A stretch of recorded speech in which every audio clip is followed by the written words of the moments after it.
Good evening, how are you? Welcome to Words with Friends Live. I'm your host, Derek Men. And for the next 15 minutes, I will be your best friend with which to have words. This is one of the only places where you can say, I need to have words with you. And it's a fun thing. You know what else is fun? Today, January the 28th, is Bubble Wrap Appreciation Day. Bubble wrap, invented in 1956 by engineers Mark Chavon and Alfred Fielding.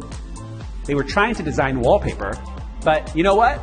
Mark and Alfie, don't sweat it. We appreciate its true purpose.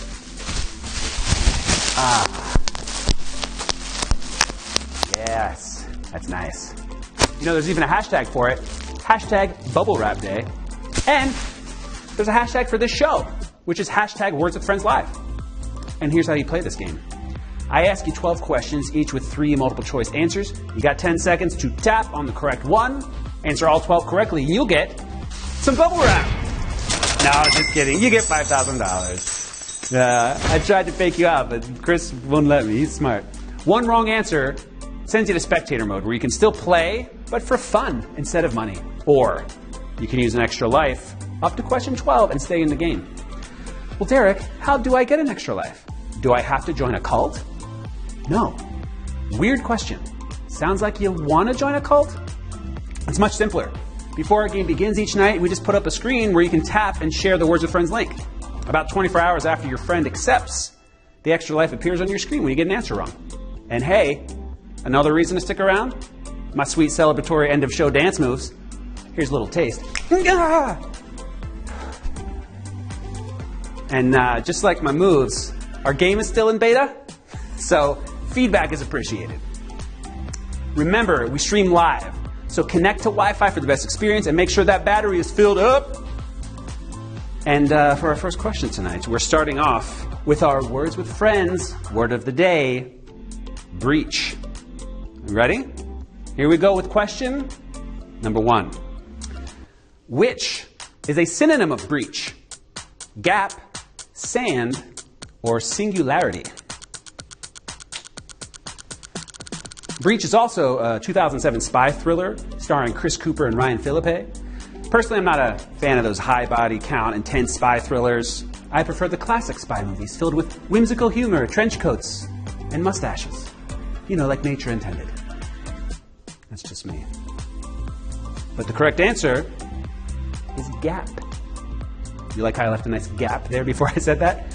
You've probably been hearing a lot about data breach these days. You get an email saying that someone stole your password and is using it, and part of you wants to find out who has it, because then maybe they can tell you what your password is. Don't have to send all those emails. Question 2. What major war took place during the 1940s? World War I, World War II, or the Cold War? Yeah, all these wars reshaped global history, much like the international devastation of today's Twitter wars. Don't the Axis versus Allied powers remind you of Drake versus Kanye? Yes, the infantry can throw grenades, but the infantile can throw shade. And wasn't it Winston Churchill who famously said, I ain't trying to be cool. If I got any cooler, I would freeze to death. I think that was Churchill. Correct answer is World War II. That's WW and the Roman numeral for 2. Even though the Romans didn't use Roman numerals for their own wars. Like they fought 3 separate wars with the Samnites and called them the Samnite War, the Second Samnite War, and the Third Samnite War. What are you doing? Use the numerals, Romans. They're your numerals. Whatever. No wonder your civilization collapsed. Question 3. What is the correct name of the novel Hemingway penned in 1940? For Who the Bell Tolls, For Whom the Bell Tolls, or For Whomst the Bell Tolls? The title comes from a poem written by Englishman John Donne. It refers to church bells that are rung when someone dies. Also inspired Anita Ward to write the 1970s disco hit Ring My Bell. Was it Hemingway or Anita who said, you can ring my bell anytime, anywhere. Ring it, ring it, ring it, ring it, ow. Scholars interpret this to mean that sometimes a bell can be rung too hard.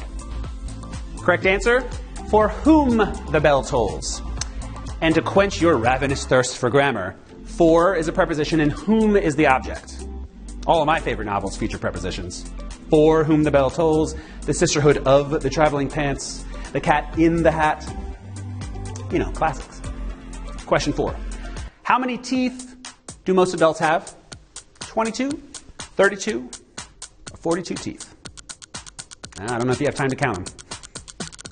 To clarify, by adults, I mean human adults, because adult animals can have crazy amounts of teeth. The giant armadillo, for example, has up to 100. And the great white shark, of course, has around 300 teeth, including several rows of teeth that move forward to replace teeth that fall out. Like, okay, for me, this one right here, that's my last Tootsie Pop tooth. Guess I'll have to stick to licking from here on out. Oh. Correct answer is 32. 16 on top, 16 on the bottom, if you keep all your wisdom teeth. Or you can have them taken out, and then you wake up with some gauze in your mouth and some anesthesia in your veins, and you start doing Godfather impressions to the poor nurse. Someday, when that day may never come, I may ask you to return those teeth to me. Hey, Alpha Cat, you can hit me up if you want some pointers on the Godfather impressions. Cool. Question 5. Which of these people is famous for their work in physics? Richard Feynman, Charles Darwin, or Richard Dawkins? Yeah, not an easy one for question 5. Okay, let's use the process.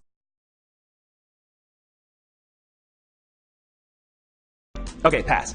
Richard Feynman founded Feynmanism, which is a type of yoga? No, pass. Okay, we do know that Richard Dawkins hosted Family Feud in the 70s. That didn't sound right. Man, this process didn't help at all. Okay, survey says Richard Feynman, who was not a yogi. Turns out he worked on quantum electrodynamics. Darwin and Dawkins were evolutionary biologists, the former coining the phrase survival of the fittest, which means a lot of you did not survive. Oh no, that was our brutal question. Well, looks like you've gone the way of the dodo, my friends. The rest of us have to struggle on. Here we go, question number 6. Which is not a word? Profounder, intelligize, or genius-a? You know, for what it's worth, I think all of these choices could be considered legitimate words, because they all, at least, sound like bad Ben Affleck movies. Ben Affleck is an autistic English teacher / secret ninja in The Profounder. Ben Affleck is a half-human, half-robot who must help Jennifer Lopez win a spelling bee in Intelligize. I'd see it, you know. Correct answer?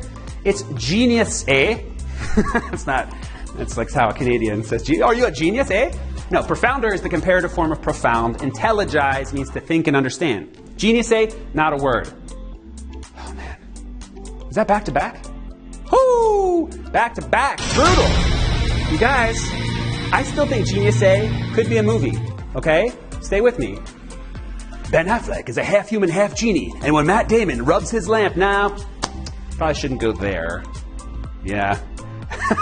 That joke was almost as brutal as that question. Question 7.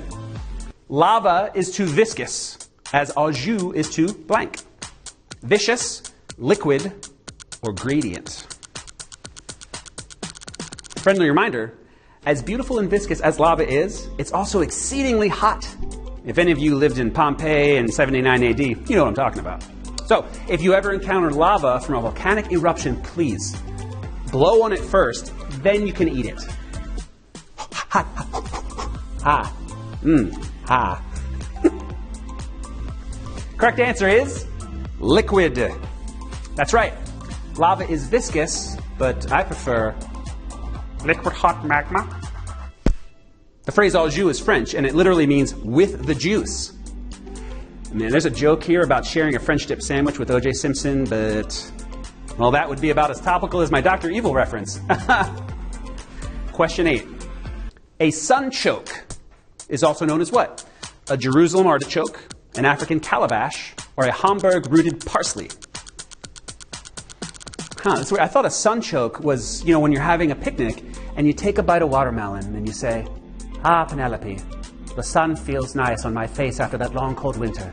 And then you choke on a watermelon seed, and Penelope leaps to her feet, smacks you on the back, saving you from choking, and says, "Be careful, Jeremiah.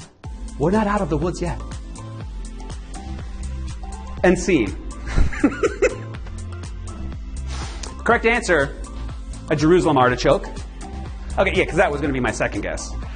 Sunchokes, aka Jerusalem artichokes, aka sunroots, aka earth apples. Why does it have so many aliases?